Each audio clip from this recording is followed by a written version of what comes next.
السلام علیکم ناظرین، آپ کو پتہ ہے حال ہی میں پی ٹی آئی کے آزاد کشمیر کے وزیر اعظم کو ہائی کورٹ نے نااہل قرار دے دیا ہے۔ ان کے حوالے سے جو خبریں آ رہی ہیں، میں نے اپنے ویلاگ میں بھی بتایا تھا، ان کے حوالے سے جو خبریں آ رہی ہیں وہ انتہائی خطرناک خبریں ہیں۔ وہ ایک کھرب پتی پاکستانی ہیں، شہری ہیں، مگر انہوں نے بے دردی سے جس طرح پاکستان کا آزاد کشمیر کی حکومت کا پیسہ لوٹا، انہیں احتساب کے کٹہرے میں ہر صورت لانا چاہیے، انہیں نیب کے شکنجے میں لانا چاہیے۔ انہوں نے 2 کروڑ کا سیکرٹ فنڈ جو ہے وہ 80 کروڑ روپے تک لے گئے، اور 2 کروڑ روپے کا ان کا اختیار تھا، انہوں نے 80 کروڑ روپے نامعلوم افراد میں بانٹ دیا۔ وہ نامعلوم افراد کون ہے وہ آپ کو پتہ ہے، یہ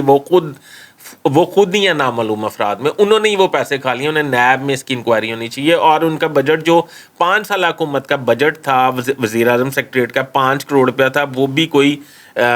80 کروڑ سے اوپر چلا گیا۔ وہ بجٹ کا تہس نہس جو کیا ہے پاکستان اور آزاد کشمیر گورنمنٹ کے پیسے کو جو چونا لگایا، اس پہ ان کی نیب میں انکوائری ہونی چاہیے، اور سردار تنویر الیاس کو نیب کے کٹہرے میں کھینچنا چاہیے۔